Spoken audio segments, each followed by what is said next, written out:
Subassembly കമ്പോസറിൻ്റെ introduction വീഡിയോയിലേക്ക് എല്ലാവർക്കും സ്വാഗതം. സബ്അസംബ്ലി കമ്പോസർ എന്ന് പറയുന്നത് നമ്മളുടെ സിവിൽ 3D ഇൻസ്റ്റാൾ ചെയ്യുന്ന സമയത്ത് ഇപ്പോൾ ഓട്ടോമാറ്റിക്കായിട്ട് ഇൻസ്റ്റാൾ ആവുന്ന ഒരു സോഫ്റ്റ്വെയർ ആണത്. ഓപ്പൺ ചെയ്യാൻ വേണ്ടിയിട്ട് നമ്മൾ സ്റ്റാർട്ട് മെനുവിൽ സബ്അസംബ്ലി എന്നുള്ളത് സെർച്ച് ചെയ്ത് കഴിഞ്ഞാൽ നമുക്കിവിടെ നിന്ന് സെലക്ട് ചെയ്യാവുന്നതാണ്.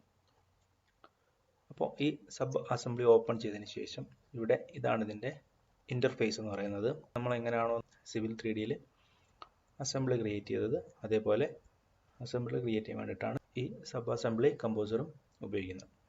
അപ്പോൾ സിവിൽ 3Dയിൽ നിന്ന് ഇതിലുള്ള വ്യത്യാസം എന്ന് പറഞ്ഞു കഴിഞ്ഞാൽ നമുക്ക് കുറച്ചുകൂടെ കൺട്രോൾഡ് ആയിട്ട് കുറച്ച് ഡീറ്റെയിൽ ആയിട്ട് നമുക്കിത് നമ്മൾ ഉദ്ദേശിക്കുന്ന വർക്ക് ചെയ്യാൻ പറ്റും. സിവിൽ 3Dയിൽ ഡിഫോൾട്ടായിട്ട് അതിൽ ഉള്ള കുറച്ച് ടൂൾ പാലറ്റ്സും അതുപോലെ സബ് അസംബ്ലീസും ഒക്കെ വെച്ചിട്ടാണ് നമ്മളത് ക്രിയേറ്റ്. അപ്പോൾ അവിടെ ഒരുപാട് കൺഫ്യൂസിങ് ആയിട്ടുള്ള കുറേ കാര്യങ്ങൾ അവിടെ ഉണ്ടാവും. അപ്പോൾ ഇത് നമുക്ക് വളരെ ഈസി ആയിട്ട് ഇവിടെ ഇത് ക്രിയേറ്റ് ചെയ്യാൻ പറ്റും. ഇതിൻ്റെ ഒരു ബേസിക് നമ്മൾ മനസ്സിലാക്കി കഴിഞ്ഞ് കഴിഞ്ഞാൽ ഇത് തീർച്ചയായിട്ടും നമുക്കിത് വളരെ ഈസി ആയിട്ട് ക്രിയേറ്റ് ചെയ്യാൻ പറ്റും. ഇപ്പോൾ ഈ മെനു ബാറിലേക്ക് വരികയാണെന്നുണ്ടെങ്കിൽ ഇവിടെ വളരെ മിനിമൽ ആയിട്ടുള്ള കാര്യങ്ങൾ മാത്രമേ ഉള്ളൂ. ഇപ്പോൾ ഫയൽസിൽ new open, save as, recent files അങ്ങനെയൊക്കെയുള്ള വളരെ കുറച്ച് കാര്യങ്ങളേ ഉള്ളൂ. എഡിറ്റിൽ അൺഡു, റീ അൺഡു അങ്ങനെയൊക്കെയുള്ള കാര്യങ്ങൾ. പിന്നെ വ്യൂസിൽ വരുന്നുണ്ടെങ്കിൽ നമുക്ക് ഈ ഉപയോഗിച്ചിരിക്കുന്ന ഈ വിൻഡോസ്, അപ്പോൾ ഇവിടെ ടൂൾ ബോക്സ് ഉണ്ട്, ഫ്ലോ ചാർട്ട് ഉണ്ട്, പ്രിവ്യൂ ഉണ്ട്. അപ്പോൾ ആ വിൻഡോസൊക്കെ നമുക്ക് ഹൈഡ് ചെയ്യാനും അൺഹൈഡ് ചെയ്യാനൊക്കെയുള്ള ഓപ്ഷൻസ് ആണ് ഇതിൽ കൊടുത്തിരിക്കുന്നത്. അപ്പോൾ നമുക്ക് ഈ ടൂൾ ബോക്സും ഈ ഫ്ലോ ചാർട്ടും ഒക്കെ നമുക്ക് വേണമെന്നുണ്ടെങ്കിൽ നമ്മുടെ രീതിയിൽ നമുക്ക് ഇങ്ങനെ അറേഞ്ച് ചെയ്യാൻ പറ്റും. വ്യൂയിലേക്ക് വീണ്ടും വരിക, ഇവിടെ റീസ്റ്റോർ ഡിഫോൾട്ട് കൊടുത്തു കഴിഞ്ഞാൽ നമുക്ക് ആ പഴയ രൂപത്തിലേക്ക് വീണ്ടും ഇത് മാറും. ഇപ്പോൾ ഇവിടെ വരികയെന്നുണ്ടെങ്കിൽ ടൂൾ ബോക്സ്, ഇപ്പോൾ ഇവിടെ നിന്നാണ് നമുക്ക് ഈ അസംബ്ലി ക്രിയേറ്റ് ചെയ്യാനുള്ള ടൂൾസൊക്കെ ഇവിടെ നിന്നാണ് നമ്മൾ എടുക്കുന്നത്. ഇത് എല്ലാം ഡ്രാഗ് ആൻഡ് ഡ്രോപ്പ് സിസ്റ്റമാണ്. അതായത് നമ്മൾ ഇവിടുന്ന് ഇത് ഡ്രാഗ് ചെയ്യുന്നു, ഇവിടെ ഇത് ഡ്രോപ്പ് ചെയ്യുന്നു. അപ്പോൾ നമുക്ക് ലിങ്ക് വേണമെന്നുണ്ടെങ്കിൽ ഇവിടെ ഡ്രാഗ് ചെയ്യാം, ഡ്രോപ്പ് ചെയ്യാം. അപ്പോൾ അതാണ് ഈ ഫ്ലോ ചാർട്ട്. അപ്പോൾ നമ്മുടെ ഈ ഫ്ലോ ചാർട്ട് എന്ന് പറയുന്നത് നമ്മുടെ വർക്കിൻ്റെ ആ ഫ്ലോ, അതായത് നമ്മൾ എന്തൊക്കെയാണ് ചെയ്യുന്നത് എന്നുള്ളത് ഇവിടെ ആയിരിക്കും വരുന്നത്.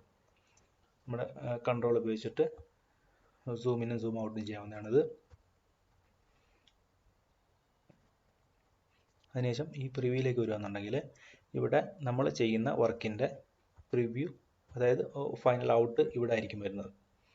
ഈ പ്രോപ്പർട്ടീസിലേക്ക് വരികയാണെന്നുണ്ടെങ്കിൽ നമ്മളിവിടെ ഈ ഡ്രാഗ് ആൻഡ് ഡ്രോപ്പ് ചെയ്ത ഈ ടൂൾസ് നമുക്ക് ഇവിടെ നിന്ന് അതിൻ്റെ പാരാമീറ്റേഴ്സ് ചേഞ്ച് ചെയ്യാവുന്നതാണ്. അപ്പോൾ നമുക്ക് ഈ പോയിന്റ് 1 എന്നുള്ളത് ഇവിടെ നിന്ന് നമുക്ക് ചേഞ്ച് ചെയ്യാം.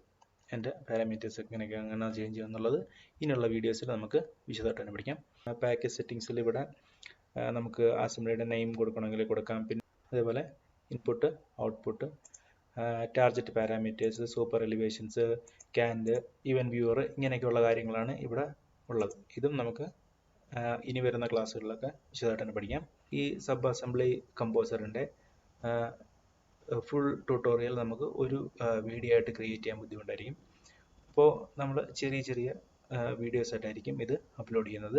ഇനിയുള്ള വീഡിയോസ് നിങ്ങൾക്ക് കാണണമെന്നുണ്ടെങ്കിൽ നമ്മുടെ ചാനൽ സബ്സ്ക്രൈബ് ചെയ്യുക. അപ്പോൾ അടുത്ത ക്ലാസ്സിൽ നമുക്ക് ഈ ജോമെട്രിയിൽ ഈ പോയിൻറ്റ്സ്, ലിങ്ക്, ഷേപ്പ് ഇതൊക്കെ വളരെ വിശദമായിട്ട് തന്നെ പഠിക്കാം.